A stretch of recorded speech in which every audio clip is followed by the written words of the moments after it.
Hi, Jimmy Purvis here for DevilsDigest.com. I'm here with the publisher, Rabino, after ASU's 54-13 victory. Now, tonight's game was pretty easy for them. Just talk about their victory. Well, I think it's really what the doctor ordered after such a disappointing loss against Notre Dame last week. Granted, Colorado is a team that's still struggling. Probably better this year than we were last year, but still an opponent that ASU was supposed to take care of. I don't think that 26-point spread that Las Vegas put on this game was any fluke, and I think Arizona State showed it was the most superior team tonight. So one of those, I guess, no-win situations, but then again, I think that, again, after the defeat of last week, it was good to have this bounce-back game, get everybody's confidence up, and have some players that maybe been struggling through that tough four-game stretch to go and have a much better performance tonight. A big, strong offensive player tonight was Marion Grice. He had 2 rushing touchdowns. Just explain his performance. Marion Grice is just one of those players that no matter if it's rushing or receiving the ball, just a very dynamic player, makes your offense run that much smoother. I think has a streak right now of 8 consecutive games of 100 yards or more all-purpose yards. That really tells you everything you need to know about his versatility. Tonight, he actually did not return any kicks like he has been doing up until now, so maybe that gave him a little set of fresher legs out there. But obviously, just a huge part of this offense. Really, not the only offensive weapon. I mean, you have players like Jalen Strong, DJ Foster, Chris Coyle. So, but even though those offensive weapons that ASU has at his disposal, it almost seems like they go as far as Marion Grice will take him. And so far, he's had a great season. And I think a big reason why ASU right now is 4-2. Probably the biggest play tonight was Jalen Strong, 60-yard touchdown. Just talk about that. Yeah, Jalen Strong usually has been known for the patent fade back shoulder catches by Taylor Kelly. We saw a lot of that in previous weeks, and this game tonight, a lot of slant passes from Kelly to Strong seemed like to be the flavor of the night. And that 69-yard pass didn't look like a whole lot. And Jalen Strong, I don't think, displayed that much superior speed, if you will. But on a slant pass, it's not only just running the correct route, it's really having that burst of speed after you do catch the ball to make what should be a modest gain to a huge gain. I don't think anybody expected Jalen Strong to go ahead and did what he did, like take a quick slant and run for 69 yards. What else can you say about this player? You know, we talked many times before. It's one thing to be all-everything coming out of high school, like Jalen Strong coming out of junior college, but it's another thing to go ahead and actually live up to those accolades and really play that well from the get-go in your first year of Division I football. Jalen Strong has been a huge part of this offense. We talked so much about the struggles of wide receiver, and Jalen Strong is more than just a beacon of light over there. He's just an absolute star in this offense, one of the best wide receivers in the Pac-12, maybe in the nation at this point. And Taylor Kelly obviously had a good night, but it wasn't one of his most fantastic performances. What can you attribute that to? Well, I think maybe it's just one of those games where you just take the foot off the gas a little more than other games, and not that it's intentional, not that the coaches told him to do that, but I think just the way the game unfolded, Taylor Kelly probably didn't feel like he had to do that much as he had to do in the last 4 games. You talked about rushing the ball so well with Marion Grice. That takes so much of the pressure off ASU. And I think Taylor Kelly actually ran the ball pretty well tonight, which was another good positive sign for the offense. I also think that a lot of the times the offensive drive just really stalled, which yes, part of it is Taylor Kelly, but just part of it is just the offense in general. They settled for 3 first-half field goals, which I don't think anybody saw happening in this game. So. Yeah, maybe not the greatest of games with Taylor Kelly, but definitely did more than enough to go and beat, which in all fairness was a very inferior opponent in Colorado. And tonight overall, the offense had 276 rushing yards and 256 passing yards. That's pretty balanced. Just, what do you think about that? Well, I think the balanced offense is exactly what Arizona State needs. We talked again in previous weeks that Taylor Kelly's attempts have been increasingly more.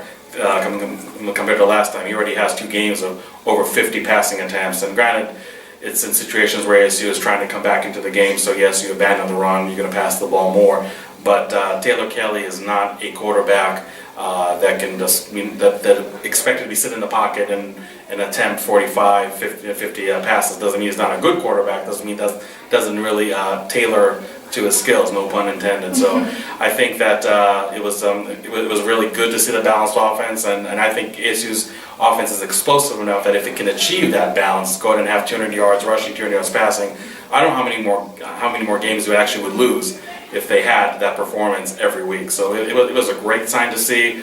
Yes, you did take in consideration they did play Colorado, did not play one of the juggernauts of the Pac-12, but a very encouraging sign again after such a disappointing loss last week. It was good to see the offense really clicking on all cylinders, and like you said, more than anything, being balanced. That is a huge key for Arizona State offense.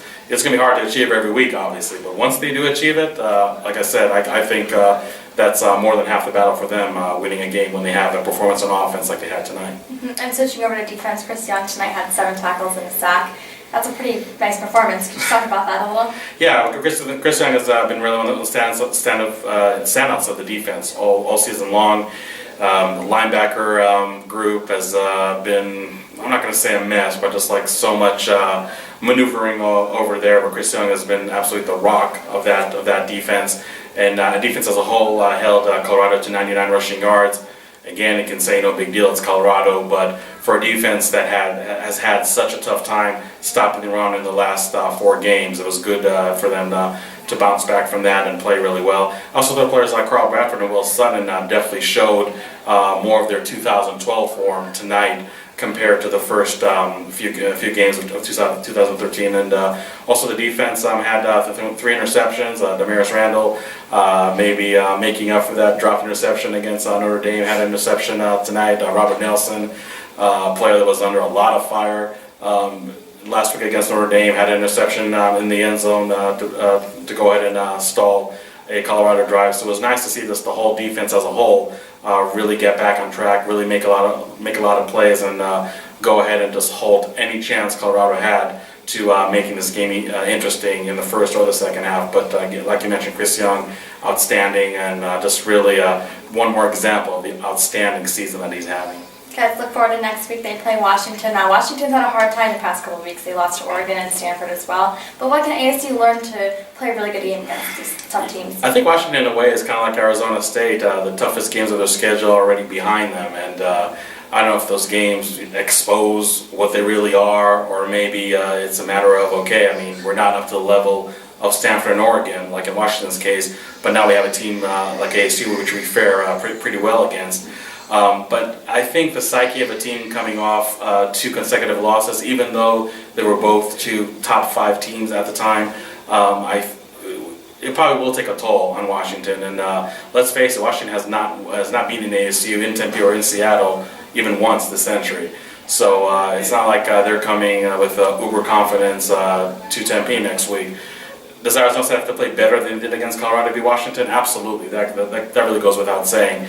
But I think Arizona State deep down is probably happier that they're getting Washington now versus 3 weeks ago when it was one of the hottest teams in the Pac-12. So it's going to be a much closer matchup than it was tonight. I think everybody knows that.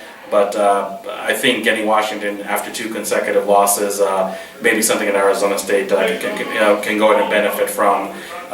Arizona State had that bounce back game after their 4-game gauntlet.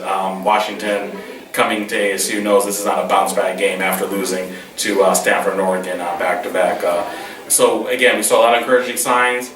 But there's no doubt in my mind that next week is really the true test for Arizona State. You're playing a tough team, but also a team that you match up pretty well. A team I think that talent-wise is much more even with you compared to, let's say, to Stanford a few weeks ago. So if Arizona State can win against Washington like they won against Colorado, which I don't think is going to happen, then you can really rest assured that, okay, Arizona State's doing just fine. But nonetheless, if Arizona State can go ahead and just beat Washington, I think this is a huge statement for them going forward. And don't forget, after Washington, they have a bye week. The worst thing a team would want to do is go into the bye week into a loss. That just lets you just marinate in that loss just that much longer, and Arizona State does not want to do that. And I think when you look at the 2013 schedule, they felt that starting with the Colorado game, the schedule is getting easier. I'm not going to say piece of cake. I mean, you still got Washington, you still got UCLA. We saw Utah beat Stanford tonight, and that's another road game for Arizona State coming up in November. So yes, there are some challenging matchups ahead, but teams of the caliber of Stanford, Wisconsin, and Notre Dame are probably not showing up in Arizona State's schedule from here on out. So if that's really the thinking, if that's really what you see on paper, it's really time for Arizona State to go ahead and capitalize on it. And again, next week is Washington, huge test to really see where this team is right now in the 2013 season. Great, look forward to that. I'm Jimmy Purvis for DevilsDigest.com with publisher Hood Rabino.